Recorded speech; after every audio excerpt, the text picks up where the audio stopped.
we may be busy right now, but I think we need to be planning for the future. And if we had 3 or 4 more sales guys right now, we would have areas to put them into and opportunity to take market share for sure.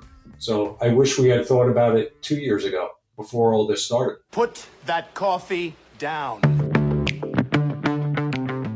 I'm not here to waste your time, okay? I certainly hope you're not here to waste mine. So I'm going to keep this short. Helen, we're both in sales.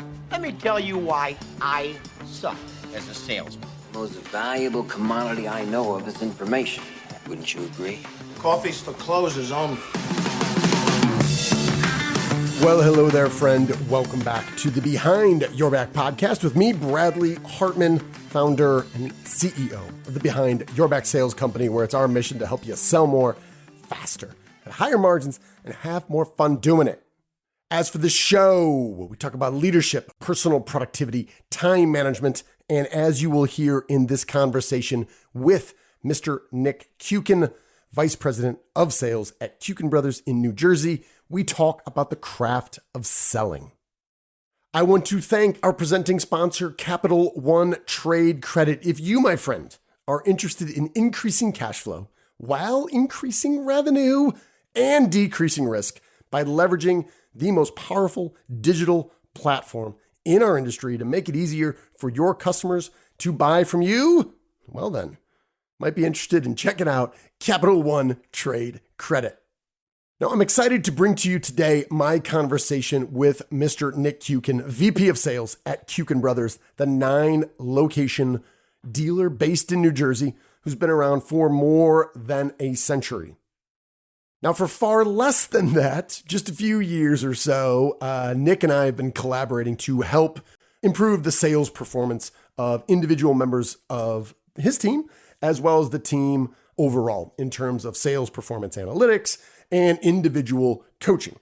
Now, Nick and I have been talking about many of these challenges in more detail recently. What are they? Well, we're seeing tenured sales pros. They continue to retire faster than the replacements are being onboarded. We're seeing sky-high commissions earned over the last 2 years. These have accelerated the retirement schedules for many baby boomer sales pros. We're seeing more and more baby boomer builders are turning over their businesses to the next generation who prefer to text more and engage in WTF, that would be whiskey, tickets, and fishing, relationship building less. Now, there's also a generation of tenured sales pros, those who started between 2010 and 2012, that have never had to consistently create, advance, and close new business. And for a person like Nick, you'll hear him talk about it in general, but specifically, this increasingly complex and tedious supply chain that is filled with constant back orders and poor communication from vendors, well, that is occupying more and more time of people like Nick. So we're seeing all these challenges and these headwinds while things, quite frankly, while painful, are very profitable. And what Nick and I have been talking about and what he urged me to do and we are doing together is launching what we're calling the OSR Academy, Outside Sales Rep Academy. And it is designed as a cohort, which I've gotten some interesting feedback from people on that word. So if you dislike the word cohort and you think it's very academic and you think that I'm pandering to some sort of higher intelligence, well, I apologize. That's the word we're using. It's going to be 24 people only. And we're going to have 2 groups of people in this program. We've already sold more than a half dozen seats. We're going to have current sales professionals who are underperforming to their potential and that are going to be enrolled in a 15-month program. And 12 of those months are for training, and the last 3 are for coaching on live accounts to drive new revenue. The other group of individual is in a situation like for Nick, where he's got some talented inside sales professionals and he wants to speed the development. So in a year or so, he knows that they are ready to hit the road for the rigors and the discipline required in an outside sales role. So that's where we're going. I want to share this conversation with you that I have with Nick to give you some context about how we got here. And we've been talking about different ways to proactively, because most of the coaching we do right now, honestly, is very reactive. We see someone not performing well, we get in there, we develop a plan, and we help bring them up. And we've had a few high profile successes that were very, very successful. And we saw some folks that were really struggling. And now these guys are absolute all-stars. And I would say we would only claim just a little bit of the credit because these guys are really hardworking and they did all the work and the market helped a little bit too. But with that in mind, we said, all right, if we know we can do it reactively, how do we do it proactively? And what would have to be true to introduce a program that we could confidently get either inside sales folks or current outside sales folks in a program, in an academy that we could confidently stake our reputation to? And obviously, from Nick's perspective, his time and his money and his effort for him and his managers and the students in the program, that we would confidently see these folks come out the other end stronger, better, and deliver faster. So there it is. The stage has been set. Please enjoy my conversation talking about how we can better develop sales professionals with my friend, Mr. Nick Kuiken, Vice President of Sales at Kuiken Brothers. So, Mr. Nick Kuiken, welcome to the show. Bradley, how are you? Never better. You finally got me. Never better. That's right. So you've got a lot of really talented folks, but would be fair to say it is a more tenured group. If you look out, 5 to 10 years, what percentage of your current sales folks do you believe are going to be moving on to some other part of their life? I think there is a chance that you could lose 40% of the people that are currently in those positions 5 to 10 years from now. You could lose a good chunk of those guys. Yeah. And that's also a lot of knowledge that you're losing at that time as well. So how does that change the way you think about developing the folks that are coming behind them? We may be busy right now, but I think we need to be planning for the future. And if we had 3 or 4 more sales guys right now, we would have areas to put them into and opportunity to take market share for sure. So I wish we had thought about it 2 years ago before all this started.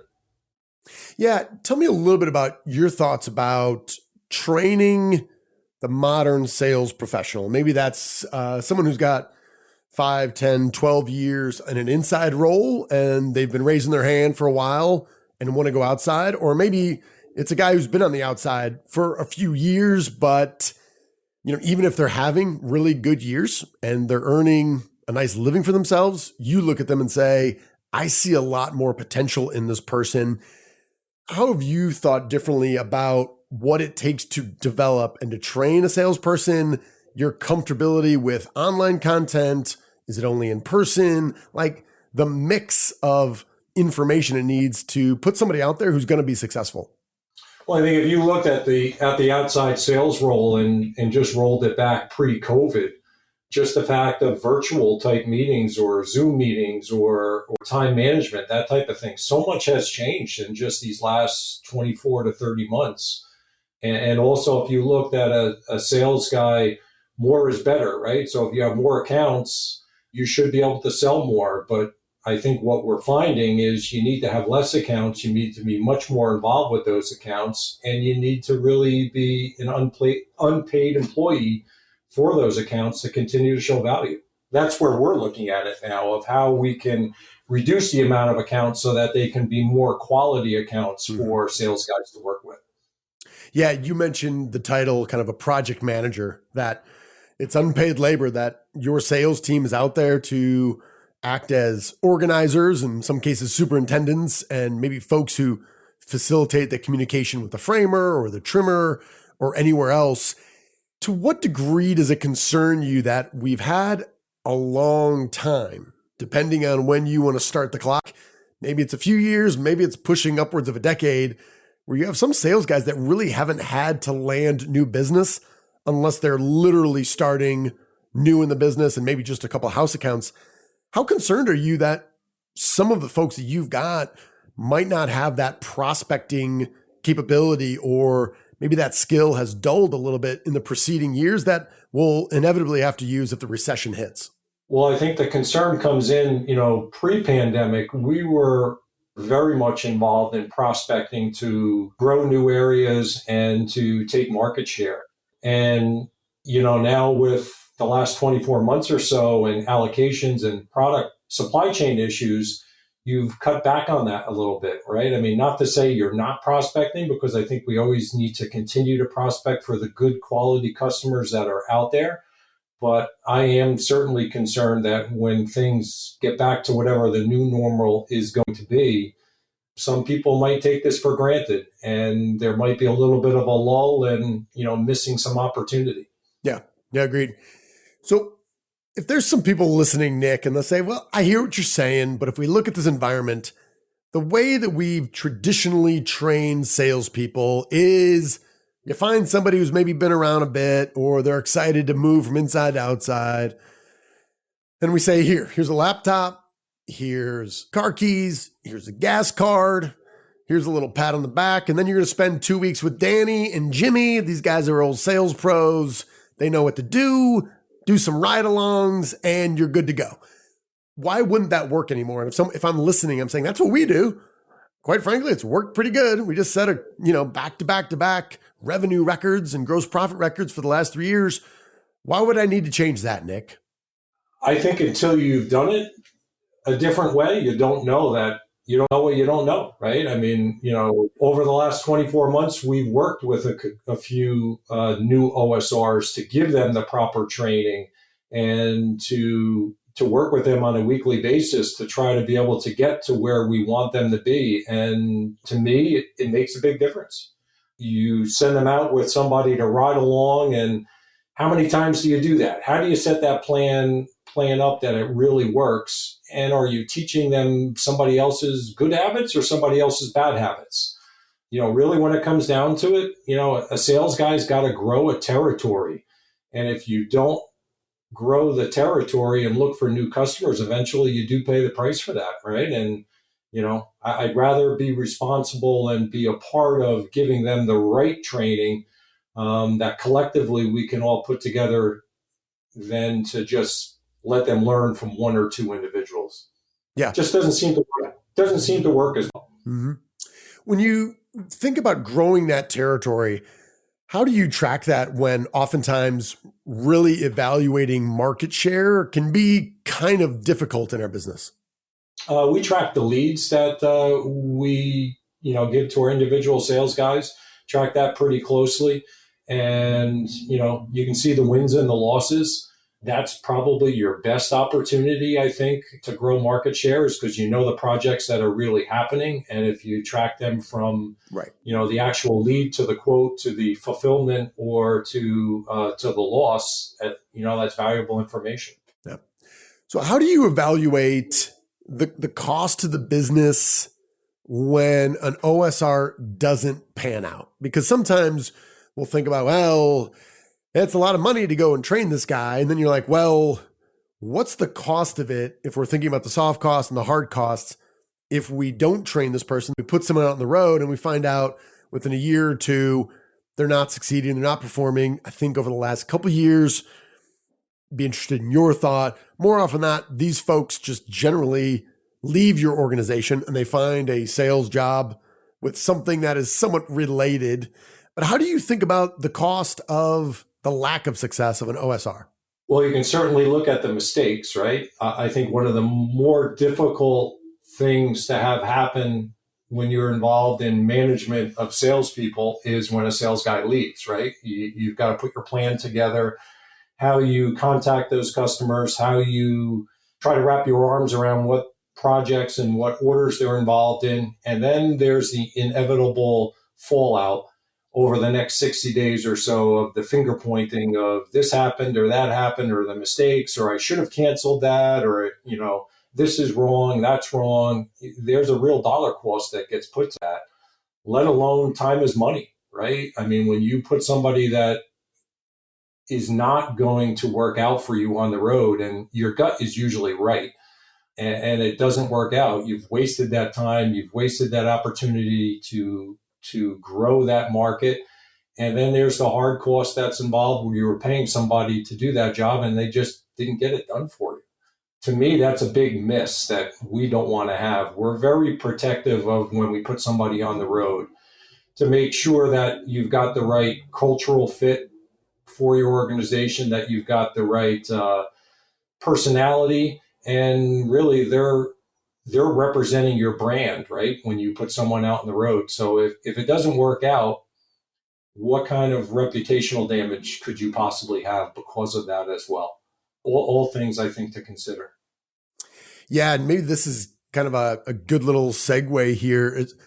Nick, why doesn't it work to simply hire away one of your competitors' top OSRs and give them a guaranteed, paycheck for a while, and then, hope they bring over X percent of their business? Why, in your mind, doesn't that work? It usually doesn't work. I'm concerned that it creates the hired gun mentality. We do not want hired guns working for us. We work very hard in management and ownership to make sure that the salesmen, they work for the company, they represent the company, they do not own the business. You have to work to insert yourself in those relationships and in that business as well. Experience has shown that it really doesn't work too well. We've certainly done it over the years, and I think I can count on one hand the amount of times that it's really worked out for us. And there's more misses than hits, that's for sure. Yeah. It's not a road that we want to go down. We would rather develop our own salespeople internally, where we can, make sure they're a cultural fit, make sure that they represent us the right way, and they learn from us the way we want them to do their job. Got it. So flashback a little bit here. For the last couple of years, we've been talking about this, and I think what you and I have been talking about, looking at your sales team in general, and then also just several of our other clients in general who are in similar position. They've got a lot of talented, tenured salespeople, but fast forwarding 5-10 years, we're seeing that, hey, not only do we want our growth to continue at an accelerated rate, but we're also seeing the opposite on talent, that we're seeing kind of our bench strength kind of dwindle out. And hey, how do we develop more talent to bring it in? We went back and forth. We came up with this idea of the OSR Academy that would kind of methodically over 12 months do a lot of training content and kind of a cohort mentality, which a few people have made fun of me for cohort, which I didn't realize that maybe this is kind of a little pedantic word, but I just think it was like, it's going to be really interactive. And our goal is that you can learn as much from the other people that are in the program as much as the content. So we're going with that mentality. We're figuring out how to do it. And as you know, we've worked together. I will generally opt for something more of a premium experience that you are going to pay a little bit more for, but you're going to get a lot more. So as we're doing this, we might have some of these operations focused managers or leaders will look at salesmen and say, so you're telling me, dude, we're going to spend like 20 grand to develop a salesperson and 12 months of training and then additional 3 months of actual coaching with actual accounts. That seems like a lot of money, Nick. How can you back that up as a reasonable investment decision in your business? Well, first of all, I think 20 grand is a lot of money, right? I mean, I don't think we should discount that, but what does it cost to not have the right person in the position? And I think my experience certainly has been when you put somebody in a role brand new as an OSR, coming from a competitor or coming up from the ranks yourself, it takes probably a good 18 months for that guy to hit his stride. And any time that we can save off of that, or any time that we can ensure that 18 months that you invest enables the individual to be as successful as possible, is worth it. If you start to track what you're paying somebody and what they're earning on a commission plan and so forth, I think the numbers are certainly going to be higher than that $20,000 over that 18-month period. And again, it just comes down to making sure you got the right person in the position and finding out sooner rather than later if it's the wrong person, right? I mean, I think if 2 or 3 months into this, you see it's not the right person, you got to pull the trigger and you got to move on. Yeah. The other thing I thought that we were thoughtful about was really during the last 3 months, we kind of make this pivot from training, going over content and teaching principles and applying it and implementing it in real time, to then go to more of a coaching, which we've partnered on, which is really looking at accounts, thinking about the pursuit, thinking about any of their needs or fears or pains or opportunities for growth and how to solve them in a creative way. How do you think about assigning some of these house accounts during those last 3 months of the program? So essentially months 13, 14, and 15, where I've been very direct with you about my goal there is, if not before in that 12 months, that last 3 months, especially with house accounts or accounts that they can actually implement the skills that they've been learning, that for me is where our reputation is put on the line. Because if we can prove to you that we can have them sell in real time on house accounts, this is really proof of that ROI. And we can calculate that, and we will. How do you think about that, of kind of taking some house accounts and giving to someone who's been through 12 months of the training program? I think, those are the opportunities, to put the numbers on the board, right? I mean, it's a lead, right? I mean, those are guys that you're doing business with, or, you certainly need to look through them to make sure that those individuals deserve an outside salesman, right? I mean, not every account that you sell should have an outside salesman, but if they meet those requirements, that's a great way to start with it and try to grow the business. Yeah. So maybe last question here, as we started thinking about this, my general go-to move is, who are the smartest people I know that we can bring in that I know have great content, that I know are insightful, I know they're entertaining, I know they can kind of bring that whole package. We started really putting up names of people that we thought would be available to come in and lend their insights. And these are both on the sales professional side. These are also builders and developers that also really believe in the value of having sales professionals who don't waste their time. So we are going to have folks getting involved at the end of every month of the 15 months to come in and offer their industry expertise that we're investing in. And we have folks like who've been on the show before, Rich Horwath on strategy. We're having Mike McDowell coming, talking about dealer profitability. We got Thea Dudley, who's going to be talking about credit, having some experts come in on where marketing and sales overlap. How important was that to you to know that we're also getting a range of insight from experts who are going to be sharing their content month after month after month over this 15-month period with the people you're putting in the program?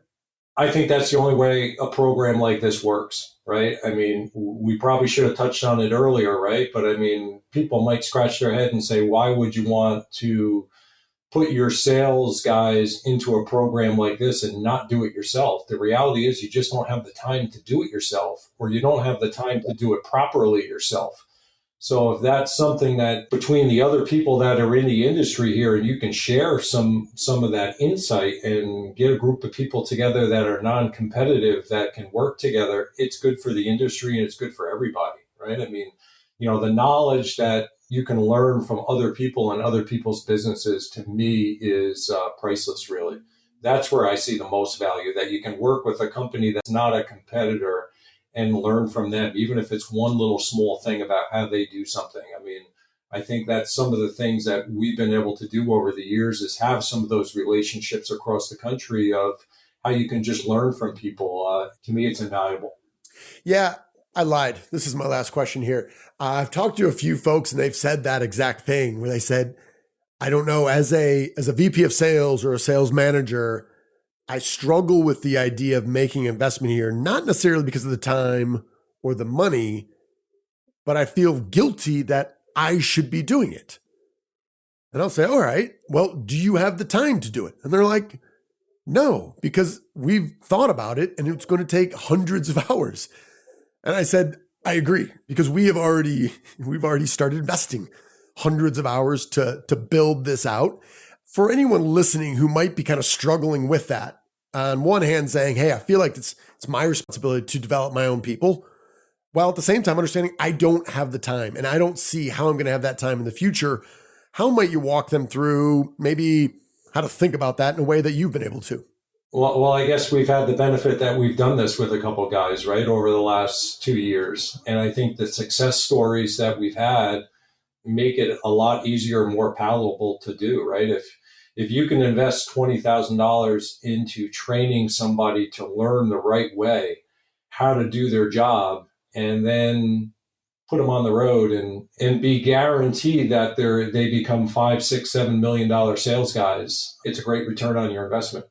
And that's it. That idea of the ROI is something that I believe it's a really important concept that we not only talk about with the decision makers like yourself, the owners who are committing, because obviously we need not only people like you, Nick, on board, we also need the mid-manager who's going to oversee that individual. You almost need those three layers, kind of the decision maker, the manager, and then the rep himself.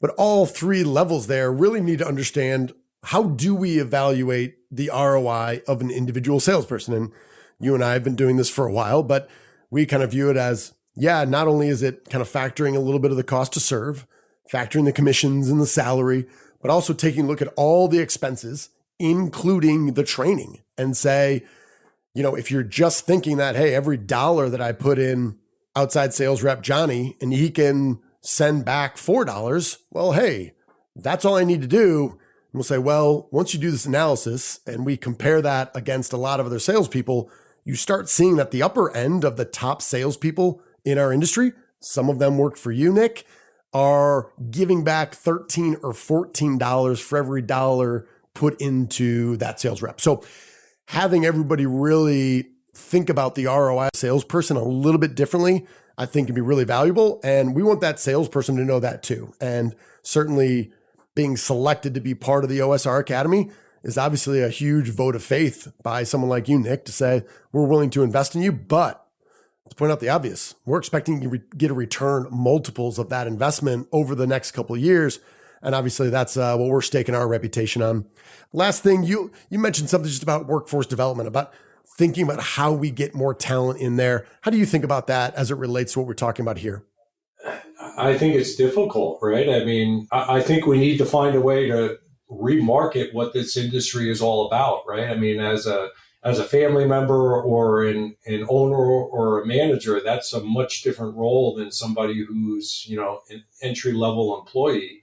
But it's still a pretty good industry, and it's a pretty solid industry. I mean, we continue to say that nothing good happens without good people here within our business, and our people are our number one asset, right? So we want to continue to reinvest in our people because, again, they're our number one asset and nothing happens without them. So the more good people we can find, the more good people we can train, we're definitely interested in that. Absolutely. Well, Nick, I know you're busy. I know times are crazy. That's we're going to kind of finish where we started. Appreciate you making time and excited to kick off this program of the OSR Academy here in September.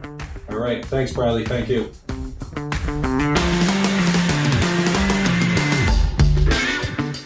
So there it is. That was my conversation with Mr. Nick Kuiken, and there are many elements that him and I have talked about ad nauseum about how we do this better, how we better proactively prepare sales professionals to succeed for themselves and the business faster. And what we have developed over the last 18 months or so is kind of a checklist. And these are the things that we believe must be true in order for this to be successful. Number one, it must be efficient. The training must be built around the schedules of busy, full-time LBM professionals.